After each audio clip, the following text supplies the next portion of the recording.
저희 의뢰인입니다. 중고나라에 물건을 올렸어요. 금목걸이 또는 골드바, 이런 주로 금 종류의 물건을 올립니다. 구매자가 전화를 해서 금목걸이 올리신 거 사겠습니다. 여기 가격이 올려져 있겠죠. 1080만 원입니다. 의뢰인의 경우 사겠습니다.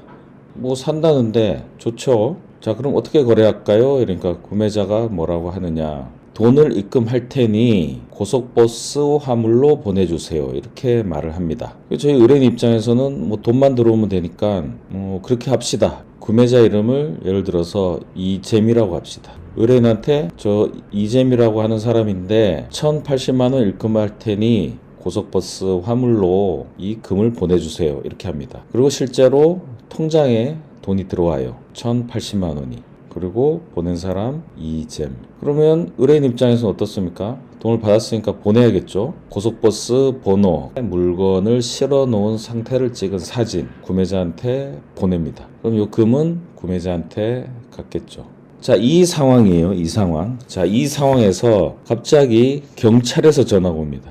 당신 보이스피싱 공범 아니냐. 그러면서 이 1080만 원이 입금된 이 계좌를 동결시킵니다. 사용 못해. 무슨 일이 벌어진 걸까요? 요 구매자라는 사람이 있죠. 전화를 한 사람이 있는데 실제 돈을 입금한 사람은 별도로 있어요. 홍이라고 합시다. 이 구매자가 입금한다고 통화는 했지만 사실은 홍이라는 사람이 입금을 합니다. 1080만 원을. 입금하면서 입금자는 이재미라고 쓰도록 얘기를 하죠. 그러니까 의뢰인 입장에서는 이 구매자가 보낸 줄 알았는데 사실은 다른 사람이 보낸 거예요. 근데 의뢰인 입장에서는 알 수 없죠. 내 통장에 돈이 그냥 들어왔으니까 내가 통화한 사람이 보냈다고 알고 있죠. 그러면 이 사람 왜 보냈냐? 이 구매자가 또는 구매자 조직이 이 홍한테 보이스피싱을 한 겁니다. 당신의 계좌가 범죄에 사용됐으니 통장에 있는 돈을 내가 지정하는 계좌로 넣으시오 라고 홍에게 피싱을 겁니다. 돈 넣냐 확인해서 돈을 넣었다 그러면 이 금은 이 구매자한테 가죠. 자, 이 구매자 범죄자죠. 이 제품을 보고 동시에 작업을 하는 거예요. 피싱할 사람, 물건을 올린 사람. 이 구매자는 이 금을 갖게 되는 겁니다. 돈은 이 피해자가 보내게 되죠. 자, 시간이 지나면 알게 되죠. 이 홍이 내가 범죄에 연루됐구나. 그래서 자기가 돈을 입금한 이 의뢰인을 상대로 민형사 절차를 제기하는 거예요. 너 보이스피싱 공범이지. 그런데 공범이 아니죠. 그냥 돈을 받고 물건을 보냈을 뿐이죠, 이 사람은. 그런데 공범으로 의심받고 형사 조사를 받고 민사 소송을 당합니다. 계좌가 동결되고 이런 일이 벌어지는 거예요.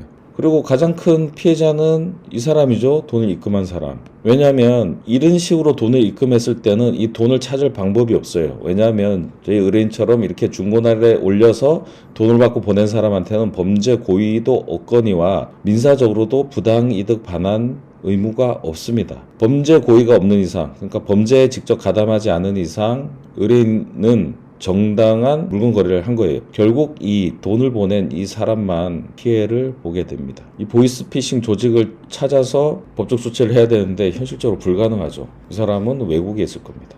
이 물건을 판 사람도 굉장히 곤란을 겪어요. 왜냐하면 이 돈을 입금받은 계좌 자체가 동결돼 버리고 이걸 푸는데 엄청나게 복잡한 절차가 있습니다. 조사받으러 경찰서에 드나들어야 되고요. 보이스피싱 조직과 공범인지를 조사를 받게 됩니다. 혐의를 벗기 위해서 쏟아야 될 시간, 에너지, 금전적 손실이 큽니다. 여기도 보이스피싱이라는 게 뭐 나만 조심하면 되지 이런 게 아니라 그냥 일상적인 정말 아무렇지도 않은 평범한 거래 절차에 이렇게 묻어서 들어오기 때문에 나도 쉽게 당할 수 있다. 이런 사례들은 이런 특징이 있습니다. 일단 거래되는 물건이 고가인 경우들입니다. 금목걸이, 뭐 골드바 이런 것처럼 가치가 좀 떨어지는 것, 그러면 좀 타진해 보다가 그냥 포기합니다. 실익이 없다고 보는 거예요. 그리고 금처럼 바로 환가가 가능한 경우, 바로 팔아서 돈으로 마련할 수 있는 종류의 제품, 이걸 위주로 이런 범죄가 일어납니다. 그 다음 돈을 먼저 넣겠대요. 이 사건 기록에 있는 대화 내용을 보면 바로 돈을 넣을 테니까 보내세요. 그러니까 오히려 파는 사람이 놀래요.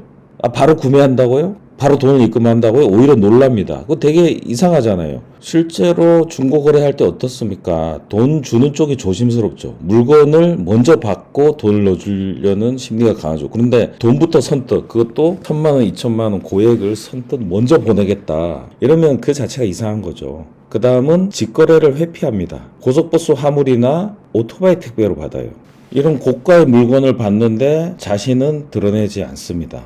이 세 가지 이러한 유형의 보이스피싱에 연루될 가능성이 있다. 의뢰인은 여기 나온 금액이죠. 1,080만 원을 받고 금목걸이를 팔았어요. 그렇지만 형사 절차, 민사 절차 하는데 이 돈을 대부분 사용합니다. 그 금목걸이 판 돈을 법률 비용으로 다 소모한 겁니다.